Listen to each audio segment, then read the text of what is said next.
بسم اللہ الرحمن الرحیم، اللہ کے نام سے جو رحمان اور رحیم ہے۔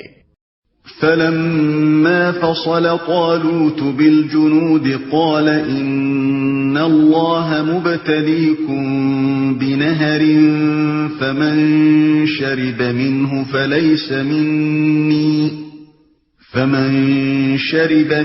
فليس مني ومن لم يطعمه فإنه مني إلا من اغترف غرفة بيده فشربوا منه إلا قليلا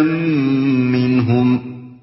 فلما جاوزه هو والذين آمنوا معه قالوا لا طاقة لنا اليوم بجالوت وجنوده قال الذين يظنون أنهم ملاقو الله كم من فئة قليلة غلبت فئة كثيرة بإذن الله واللہ مع الصابرین۔ پھر جب طالوت لشکر لے کر چلا تو اس نے کہا، ایک دریا پر اللہ کی طرف سے تمہاری آزمائش ہونے والی ہے، جو اس کا پانی پیے گا وہ میرا ساتھی نہیں، میرا ساتھی صرف وہ ہے جو اس سے پیاس نہ بجھائے، ہاں ایک آدھ چلو کوئی پی لے تو پی لے،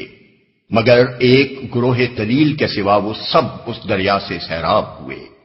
پھر جب طالوت اور اس کے ساتھی مسلمان دریا پار کر کے آگے بڑھے تو انہوں نے طالوت سے کہہ دیا کہ آج ہم میں جالوت اور اس کے لشکروں کا مقابلہ کرنے کی طاقت نہیں ہے، لیکن جو لوگ یہ سمجھتے تھے کہ انہیں ایک دن اللہ سے ملنا ہے، انہوں نے کہا، بارہا ایسا ہوا ہے کہ ایک قلیل گروہ اللہ کے اذن سے ایک بڑے گروہ پر غالب آ گیا ہے، اللہ صبر کرنے والوں کا ساتھی ہے۔ اس دریا سے سیراب ہوئے۔ ممکن ہے اس سے مراد دریائے اردن ہو یا کوئی اور ندی یا نالا۔ طالوت بنی اسرائیل کے لشکر کو لے کر اس کے پار اترنا چاہتا تھا، مگر چونکہ اسے معلوم تھا کہ اس کی قوم کے اندر اخلاقی انضباط بہت کم رہ گیا ہے، اس لیے اس نے کارآمد اور ناکارہ لوگوں کو ممیز کرنے کے لیے یہ آزمائش تجویز کی۔ ظاہر ہے کہ جو لوگ تھوڑی دیر کے لیے اپنی پیاس تک ضبط نہ کر سکیں، ان پر کیا بھروسہ کیا جا سکتا ہے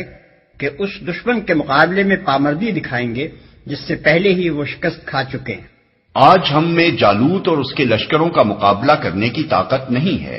غالباً یہ کہنے والے وہی لوگ ہوں گے جنہوں نے دریا پر پہلے ہی اپنی بے صبری کا مظاہرہ کر دیا تھا۔